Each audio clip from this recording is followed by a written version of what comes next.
नमस्कार दोस्तों, स्वागत है आपका द न्यू लॉन्चर के इस यूट्यूब मंच पर। दोस्तों, बहराइच में जो घटना हुई, जो सांप्रदायिक विवाद हुआ, अब उसमें नए नए ट्विस्ट देखने को मिल रहे हैं। क्या गंगाधर ही शक्तिमान है? जो सीरियल शक्तिमान आपने बचपन में देखा है, हमने सबने देखा है, और क्या वही सीरियल यहां चरितार्थ होता हुआ दिख रहा है कि गंगाधर, विद्याधर, मायाधर, ओंकारनाथ शास्त्री नाम का कोई व्यक्ति है जो कभी किल्विश बन जाता है, कुछ बन जाता है। आखिर बहराइच की घटना का दोषी किसे माना जाए?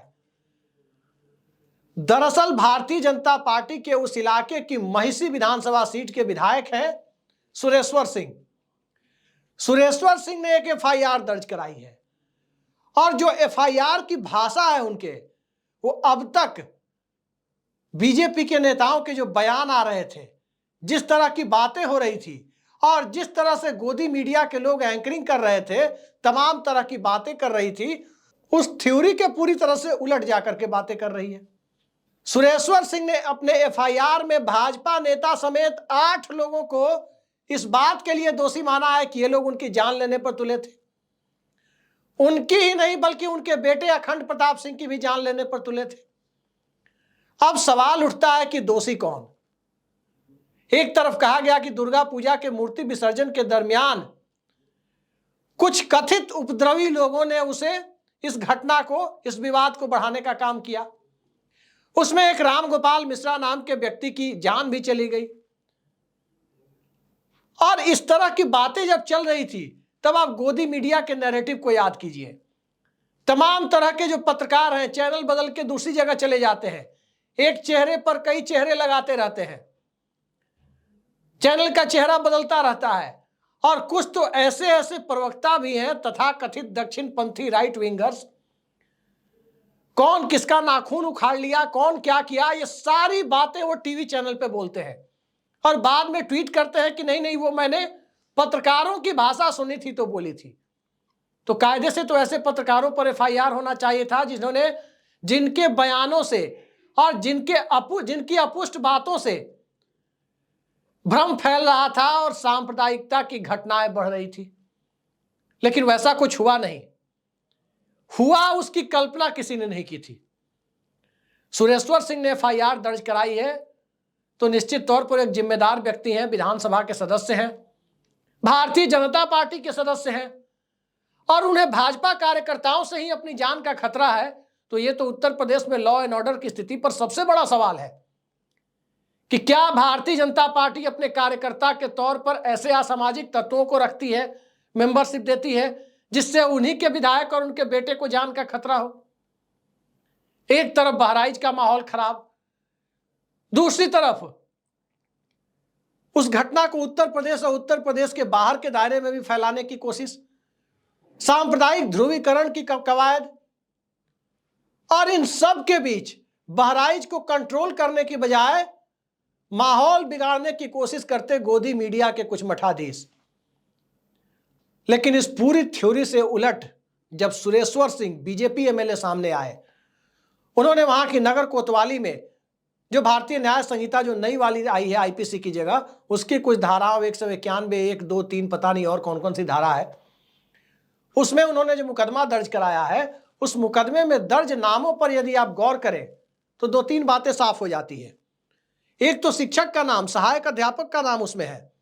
बीजेपी विधायक द्वारा जो मामला दर्ज कराया गया उसमें धारा 191(2), धारा 191(3), धारा 3(5), धारा 109(1), धारा 324(2), धारा 351(3), धारा 352 और धारा 125 के तहत शिकायत करते हुए उन्होंने दावा किया है कि मृतक, जो उस विवाद में जिसकी जान चली गई, रामगोपाल मिश्रा, उसके डेड बॉडी को लेने के लिए जब वो मॉर्चरी में जाने की तैयारी कर रहे थे, तब ये लोग मुर्दाबाद का नारा लगाने लगे, और उनके साथ पत्थर फेंकने की भी घटनाएं जो जिक्र उन्होंने किया है कि इस तरह से उपद्रव भी शुरू कर दिया।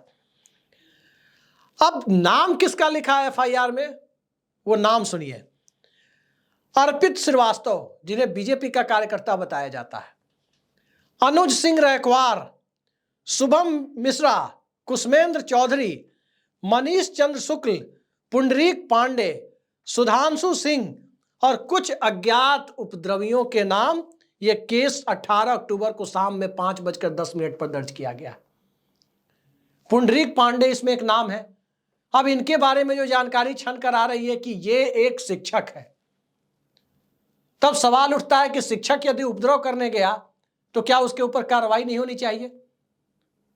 सरकारी कर्मचारी, कोई शिक्षक, कोई क्लर्क या कोई और यदि उपद्रव करने जाता है तो सबसे पहले तो उसे सस्पेंड करके विभागीय कार्रवाई और विभागीय जांच शुरू होनी चाहिए। और यह उपद्रव कर रहा है कोई शिक्षक, ये बात कोई विपक्ष का आदमी नहीं कह रहा।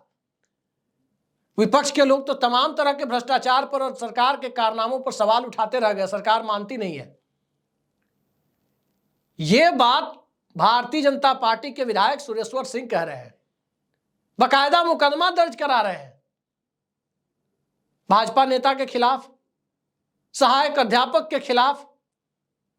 और बहराइच की घटना को लेकर जो नैरेटिव सेट किया जा रहा है, उस नैरेटिव के ठीक उलट जाता हुआ यह मामला विधायक के एफआईआर के बाद आ रहा है।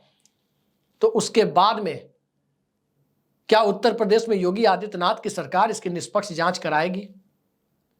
क्या विधायक की तहरीर के बाद, उनकी एफआईआर के बाद, क्या इस मामले में जिन लोगों के नाम लिए गए हैं उनकी गिरफ्तारी होगी? क्या उनके खिलाफ न्यायालय में उनकी पेशी करके उनके खिलाफ यथोचित कार्रवाई की जाएगी? ये सब सवाल आज के दौर में है। और उत्तर प्रदेश जैसे राज्य में सवाल बेमानी इसलिए दिखते हैं क्योंकि इसी उत्तर प्रदेश में आपने देखा इंस्पेक्टर सुबोध कुमार सिंह के साथ क्या हुआ।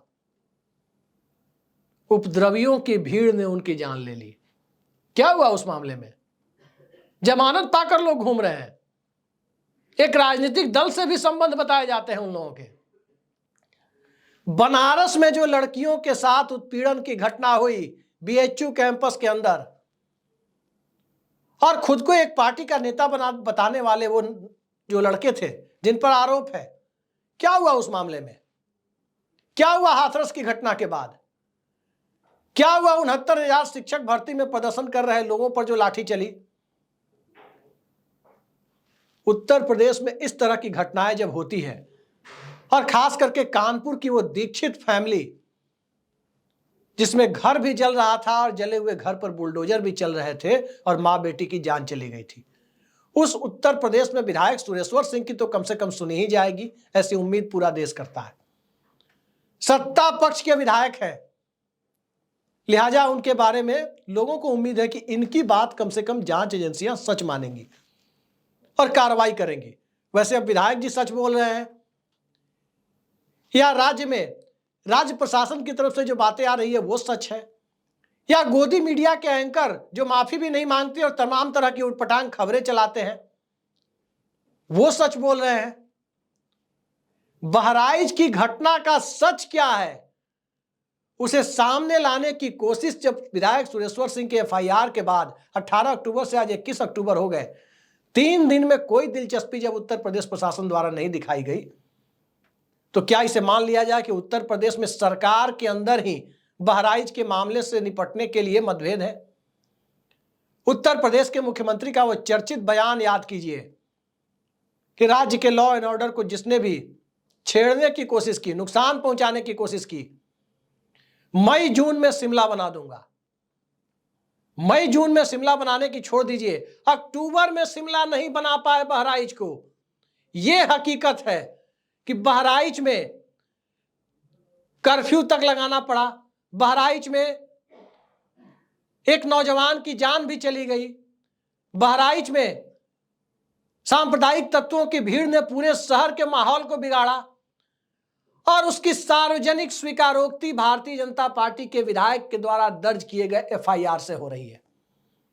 जिस राज्य में एक सत्ताधारी दल का विधायक सुरक्षित नहीं है, अपने ही कार्यकर्ता से असुरक्षित महसूस कर रहा है, उस राज्य के लॉ एंड ऑर्डर को लेकर यदि कोई दावे सरकार करती है, उस दावे पर लोग हंसेंगे नहीं तो और क्या करेंगे? समाज के अंदर इस बात की गारंटी कोई नहीं ले सकता कि क्राइम नहीं होगा, अपराध नहीं होंगे। अपराध होना और अपराध को लेकर गलत नैरेटिव सेट करना और उस अपराध के रास्ते से राजनीतिक रोटी सेकने की कोशिश करना, इससे बड़ा जघन्य अपराध नहीं हो सकता। वही 13 अक्टूबर से लेकर आज 21 अक्टूबर है, लगभग हर दिन यही हुआ है बहराइच की घटना को लेकर। फेक न्यूज की एक पूरी इंडस्ट्री व्हाट्सएप यूनिवर्सिटी पर चल रही है, लेकिन जो हकीकत है कोई नहीं दिखा रहा। आज तक पुलिस ने जांच में क्या किया किसी को कुछ नहीं पता है, लेकिन जो पता है उस खबर को दबाया जाता है। 18 अक्टूबर को एफआईआर होती है विधायक सुरेश्वर सिंह की तरफ से, और पता चलता है 21 अक्टूबर को। विधायक जी की भी महिमा अपरंपार है। 18 अक्टूबर को विधायक जी एफआईआर दर्ज कराते हैं और किसी सोशल मीडिया प्लेटफॉर्म पर इसकी जानकारी भी वो नहीं देते हैं, अन्यथा वो खबर उसी दिन सामने आती। ये 3 दिन बाद सामने आ रही है। और उत्तर प्रदेश में जहां लगातार सांप्रदायिक माहौल को नए तरीके से परिभाषित करने की कवायद कुछ कथित तत्वों के द्वारा चलती रहती है, उस प्रदेश में सवाल यह है कि इन्वेस्टिगेटिव जर्नलिज्म करे तो कौन सा पत्रकार करे, खोजी पत्रकारिता कौन सा पत्रकार करे, जहां नमक रोटी खिलाने वाली, जो मिड डे मील में नमक रोटी खिलाने वाली घटना को सामने लेकर आने वाले पत्रकार को किसी न किसी बहाने जेल में ठूंस दिया गया। तो क्या उसी तरह से बहराइच की घटना का सच सामने लाने की कोशिश करने वाले सुरेश्वर सिंह जो विधायक हैं, सत्ताधारी दल के विधायक हैं, उनका भी टिकट काट दिया जाएगा? भारतीय जनता पार्टी में परंपरा कोई नई नहीं है। Delhi and district cricket association का विवाद था डीडीसीए का, और डीडीसीए के विवाद पर उस वक्त के नरेंद्र मोदी सरकार के ताकतवर मंत्री जो अब दिवंगत हैं, उनके खिलाफ भाजपा के सांसद कीर्ति आजाद ने मोर्चा खोल दिया था। क्या हुआ था कीर्ति आजाद के साथ? भारतीय जनता पार्टी से उन्हें रुखसत होना पड़ा। तो क्या सुरेश्वर सिंह को भी इस घटना के लिए बीजेपी से रुखसत होना पड़ेगा? क्योंकि बीजेपी में पार्टी के द्वारा सेट किए जा रहे या पार्टी की विचारधारा के लोगों के द्वारा सेट किए जा रहे नैरेटिव के उलट जाकर काम करने वालों की खैर नहीं है। जो कीर्ति आजाद के साथ दिल्ली में हुआ था, क्या वही सुरेश्वर सिंह के साथ होगा? और इससे उलट एक और बात सामने आ रही है कि सुरेश्वर सिंह को उत्तर प्रदेश के मुख्यमंत्री योगी आदित्यनाथ का विश्वास पात्र माना जाता है। विश्वास पात्र इसलिए क्योंकि योगी आदित्यनाथ जब विधान परिषद में थे तब भी भाजपा विधायक दल के द्वारा सर्वसम्मति से चुने गए नेता थे। आज वो गोरखपुर से विधायक हैं, तब भी सुरेश्वर सिंह जैसे 255 भाजपा विधायकों द्वारा चुने गए विधायक दल के नेता हैं, तभी वो मुख्यमंत्री पद पर है। तो जिन लोगों ने योगी आदित्यनाथ को नेता चुना, और यदि वो एफआईआर करा रहे हैं, योगी आदित्यनाथ के राज्य सरकार की पुलिस एफआईआर दर्ज कर रही है, तो क्या उस मामले पर जो नैरेटिव गढ़ा गया उसके उलट जाकर के पुलिस जांच कर पाएगी? गृह मंत्रालय, राज्य का लॉ एंड ऑर्डर, वो खुद उत्तर प्रदेश के मुख्यमंत्री के पास है। कई कोशिशें हुई कि किसी पूर्व ब्यूरोक्रेट को जो भारतीय जनता पार्टी में एंट्री ले रहे थे उनके लिए लॉ एंड ऑर्डर का मामला छोड़ दिया जाए, वो कामयाब नहीं हुई। योगी आदित्यनाथ छोड़ने के लिए तैयार नहीं हुए। तो क्या एक तरफ सुरेश्वर सिंह की एफआईआर को गलत साबित करने के लिए पूरा प्रशासन लग जाएगा? भारतीय जनता पार्टी के अंदर से दो तरह की बातें सामने आना, माहौल कुछ और बनाया जाए, तथ्यों को तोड़ मरोड़ कर गोदी मीडिया के सरकार समर्थक पत्रकार, पत्रकारिता का चोला ओढ़े बैठे हुए लोग कुछ और बयान करें, और भारतीय जनता पार्टी का जनता के द्वारा निर्वाचित विधायक कुछ और एफआईआर जाकर दर्ज करे कि अपने ही कार्यकर्ता से और एक सहायक शिक्षक से जान का खतरा है। इस पूरे मामले को देखने के बाद साफ साफ यही लगता है कि कहीं इस मामले को उलझाने की कोशिश तो नहीं हो रही है कि 4 तरह की बातें मीडिया में जाए और खबरें को दबा दिया जाए। कौन सही है कौन गलत है जनता उलझ जाए, और फिर कोई नया मामला किसी दूसरे राज्य से किसी दूसरे स्वरूप में सामने आए, लोग उस पर जाकर चर्चा करने लगे। आज के दौर की यह रवायत नई नहीं है, पिछले 7-8 सालों से लोग देख रहे हैं कि यही होता रहा है। देखते हैं बहराइच के लोगों को कब न्याय मिलता है, और बहराइच की शांति प्रिय जनता को सांप्रदायिक तत्वों से मुक्ति दिलाने में राज्य की सरकार, राज्य का प्रशासन कितनी मदद कर पाता है। किसी भी धर्म का धर्मावलंबी हो, वो आमतौर पर शांति प्रिय होता है। एक सड़ी मछली पूरे तालाब को गंदा करती है, तो क्या उस सड़ी मछली को बेनकाब करने के लिए सुरेश्वर सिंह ने एफआईआर की है या इस पूरे मामले को उलझाने के लिए एफआईआर की है? निष्पक्ष जांच होगी तो दूध का दूध, पानी का पानी आ जाएगा, सबके सामने आ जाएगा। लेकिन यक्ष प्रश्न यही है कि निष्पक्ष जांच तो हो, करेगा कौन? बुलडोजर किसने चलाया दीक्षित फैमिली पर? आज तक जांच पूरी नहीं हुई, सजा भी नहीं हुई। सुबोध कुमार सिंह को किसने मारा, इंस्पेक्टर सुबोध कुमार सिंह को, उसकी भी जांच पूरी हुई क्या? नहीं हुई, लेकिन सजा तो अब तक नहीं हुई। बीएचयू वाले मामले में जो लड़कियों का उत्पीड़न हुआ, उसमें भी अब तक सजा नहीं हुई। तो क्या ये मामला भी इसी तरह दफन हो जाएगा? उम्मीद पर दुनिया कायम है, देखते हैं आगे आगे होता है क्या। फिलहाल के लिए इतना ही। नमस्कार।